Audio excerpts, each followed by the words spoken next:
Hello everyone, this is Storian.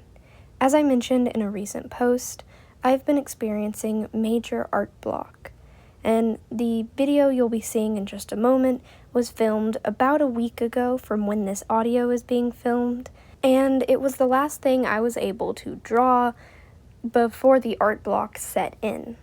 So for this video, only the StarClan cats will have been drawn, but we will be still going over the entire clan. I hope you guys are okay with that, and hopefully next year it'll be different. As always, we'll be starting with the StarClan cats. And first up is Icy Badger. She died fairly early on into the year when a tree branch fell onto her back, breaking it. She was able to survive for 2 months afterwards, but eventually succumbed to the injury. Her father, Hailstar, was very distraught by this death, and it would only continue to get worse. Next is a new face, Hatchflower. He was found with carrot-in-place disease and soon died of the same disease. There's really nothing else to say about him. He really couldn't contribute anything to the clan. By the point he had joined, he was already considered an elder, and a fairly old one at that. I honestly figured if he didn't die of carrot-in-place disease, he probably would have from old age, seeing as he died at nearly 300 moons old. Despite that, however, he actually originated from another clan. We weren't actually told which one, we just found him out there in our territory sick. And so we took him in before any other creatures could come get him. Next up is Scorchpaw. He had been seen racing around borders, running with rivals from other clans, and actually then met a rogue a few moons later. He then died when the ground caved in beneath him and he suffocated to death. During his apprenticeship, he became cold, an avid play fighter, and a careful listener. His mentor was actually Pheasant, who grew very distraught at not only her apprentice, but her adoptive son's death. Next up is another apprentice, Agavepaws. He is Bleakpath and Hailstar's kit from last episode. He died at only 6 moons old, leaving his mentor, Pepperpelt, very distressed. And yes, we found her. During his apprenticeship, Emberpaw from StarClan kept wishing she could tell Agave Kit how proud she was of him. I kind of find it cute that his older sister, though they had never met, in life that is, was wishing and still calling him a kit despite him being an apprentice. He too, much like Scorchpaw, was suffocated when the ground caved in. And next, the last of the StarClan cats, Patch Trail. I was super sad to have seen her go. During the start of the year, she got into a fight with a dog and got badly hurt. She then died from the wounds sustained by the dog.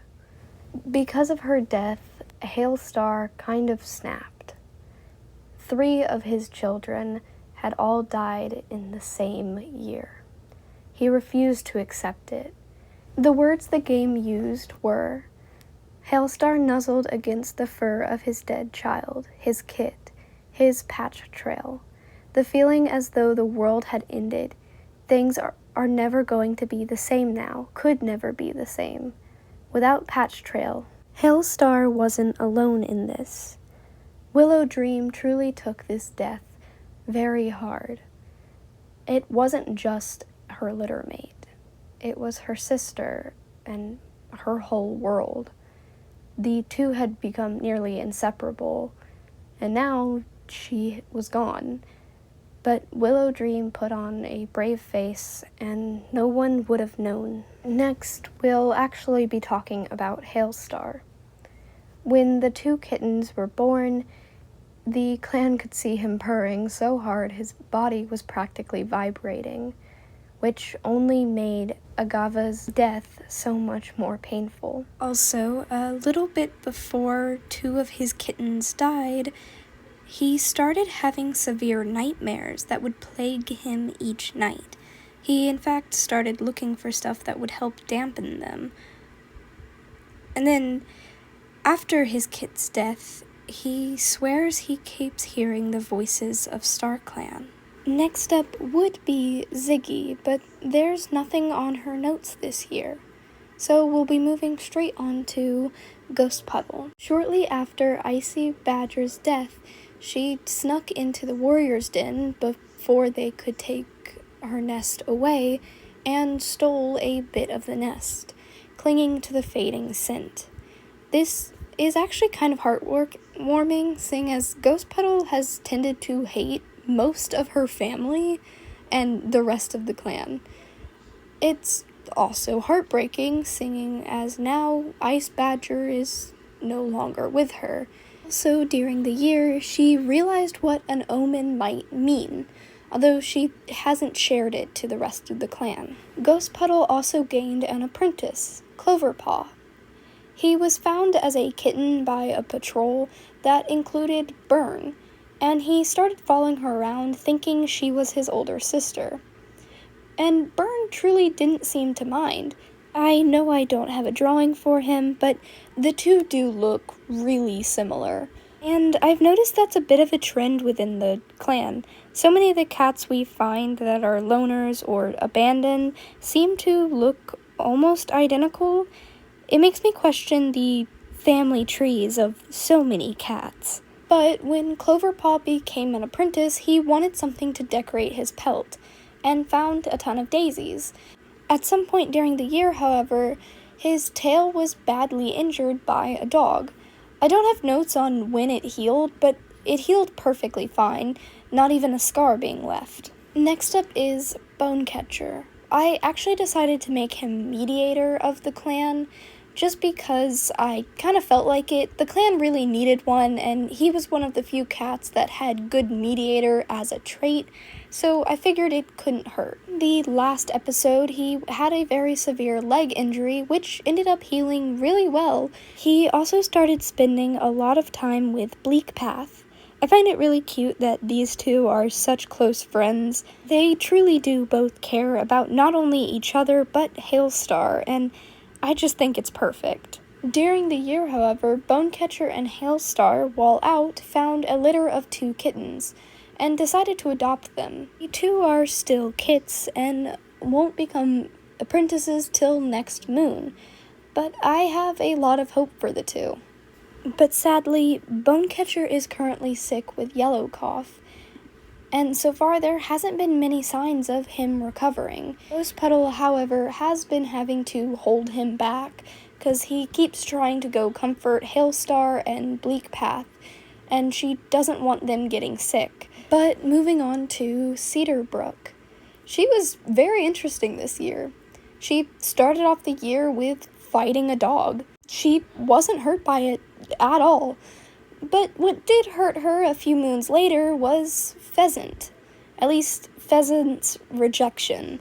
It seems Cedarbrook had developed a bit of a crush on the other she-cat, but Pheasant didn't return the feelings.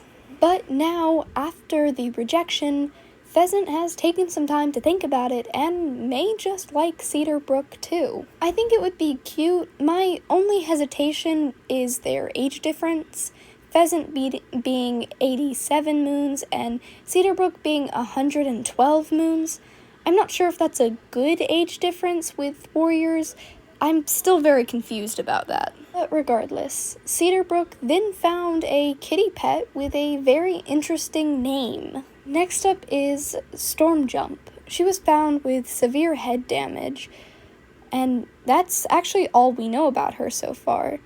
But she does often wonder about Sunwing, and so far there's no romantic attraction between either of them. It's more of just a respect and bit of friendship kindling, and I think it would be super cute if they were friends. They're pretty much complete opposites, with Stormjump being strict and a trusted advisor, and Sunwing being ambitious and a good speaker. I don't know, I've always liked the idea that opposites attract, not only working in friendships. Although I wouldn't be opposed if they did fall in love. Actually, the only notes I have about Sunwing this year is that she was caught breaking the warrior code. Still trying to figure out what exactly she did. Then again, she is a kitty pet, so she might not be too familiar with the code. Next up is Pheasant herself. She started off the year by finding a loner on the border who was there to drop off her kit, who was originally named Scorch Kit, but they changed their name. Seeing as we already had a Scorch Kit, the loner was named Ragged and the kit's name was changed to Clover Kit. So yes, it was Pheasant and Burn who found Clover Kit. Pheasant was also seen hanging around Bunny, a loner I've mentioned briefly a few times. He's actually the loner I think may or may not be her dad. They look really similar, and I know cat genetics are really weird in that case of cats can look identical and not even be related, but I kind of like the idea that they're related, especially with her being spotted with him all throughout the year. The next two will be Flint Speck and Pepper Pelt. As I mentioned in the last video, when a cat is taken by two legs, there will now be a consequence. Pepper Pelt's consequence is that she made a friend. Not so much a consequence now that I think about it. And for my rule, that means the next kitty pet to be found would be that friend. And that happened to be Flint Speck. It was actually one of the cats I was looking forward to the most about drawing, but also the least. Her design is really pretty, and I know I'm going to love it, but at the same time, it's kind of complicated. She's a Bengal, and a silver one at that, and super pretty, but very hard to draw, at least for me. She's righteous, a great storyteller, and steady paws. She actually came into the forest looking for Pepper Pelt, and when she saw just how happy Pepper Pelt was there, she decided to join the clan. Pepper Pelt took Icy Badger's death really hard. It was her sister, yes, and though Pollen Fur was there too, Pepper Pelt and Icy Badger had always been way closer. I didn't actually realize this, but I had drawn them together every year since they joined the clan. It's not to say Pollen Fur didn't care about her sister's death, they just both grieved in very different ways. Pepper Pelt kept insisting that Icy Badger was just sleeping and that she would wake up soon. Next up is that she-cat I mentioned with Cedar Brook, Robin Fur. Yes, another bird. I'm starting to think the whole clan is just going to be named after birds, and then something will happen. But regardless, she's strict, a masterful storyteller, and a great climber. She was originally a kitty pet, but she left by choice, but insisted on keeping her bow tie collar with her. It's really pretty and matches her eyes perfectly. It's a black bow tie with golden foil at the ends. Next up is Crow Pelt. This is actually kind of funny. He started the year off by wishing he had wings, just so he could catch birds easier. That genuinely had me laughing for way longer than it probably should have. He then proceeded to fight a fox. Barely injured, though. And it seems the months he spent with Ziggy talking about their prophecies and their foresights, he kind of developed feelings for her. But when he mentioned them to her, she politely rejected him. Despite that, he still really likes Ziggy and kind of holds out hope that one day, maybe, but something tells me that won't be the case. Next up is Carp Lake. And this is genuinely funny. Last episode I mentioned that I kept calling her a him. Well, this year I was proven right. He came out as trans. It was a complete accident of me calling him he this entire time. I think the game might be playing with me at this point. But I'm very happy for Carp Lake. But sadly, a few months after he came out, he got sick with green cough and is still trying to recover. Not to mention, he also lost his sister this year and is struggling with that.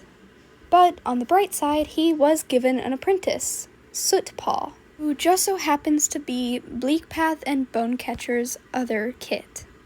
The only part of her notes that I have is actually really cute. She started daydreaming about having a mate and kits someday. She was very shaken up about her sister's death,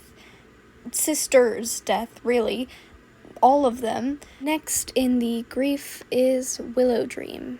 As I mentioned earlier, she took Patch Trail's death really bad. Shortly after the death, she fell ill with white cough, mostly due to the fact she had stopped really caring for herself. Though she did recover and is now back up on her feet, she's still hiding her grief, unable to truly accept that her sister is gone. And if I'm being honest, I don't blame her. I couldn't imagine what it would feel like not to have my sister. But from the rest of the clan's view, she's doing perfectly fine. But it's time to move on to Rattle Raven. Yes, another bird. Her mentor was actually Icy Badger, but when she died, she was then given to Burn. And during her apprenticeship, she broke her jaw and ended up having a permanent scar across her face. How that works, I'm not too sure. And next up is probably a very interesting cat. I really can't wait to see more of him. Plum Ears. He's troublesome and a learner of lore. He said that he was abandoned, and having joined the clan at around apprentice age, they all kind of accepted it.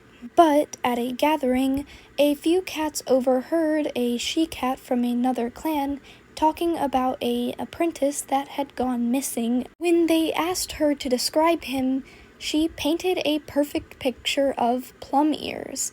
But when they tried to return him home, he started shrieking, insisting of not going back home. The clan didn't understand why he didn't want to go back home, but they knew the only way to get him back was to drag him there, and they decided that was too much work, and agreed to let him stay, but that one day he'd have to explain why. Because of him being around apprentice age, he was given a mentor, Pollen Fur, who actually did him a lot of good. She made him more likely to put others at ease, but resilient and ready for a fight. And towards the end of the year, Plum Ear was taken by Two Legs, and we found him right before the year ended. And you know what that means. There's a consequence. And now, lastly, the two kittens found by Bonecatcher and Hailstar. Freeze Kit, an impulsive and avid play fighter, and Slight Kit, a polite and quick-to-make peace she-cat. I think these two are absolutely adorable, and Slight Kit just keeps on proving me right by constantly trying to climb up her father, Hailstar. But so far, that's Riseclan Year 5. I'm very sorry it took me so long and that it's not even all the cats depicted, but if I'm being honest, this is the first time art block has hit me this bad in a very long time, so I hope you all understand and to see y'all next time. Hopefully with all the cats drawn.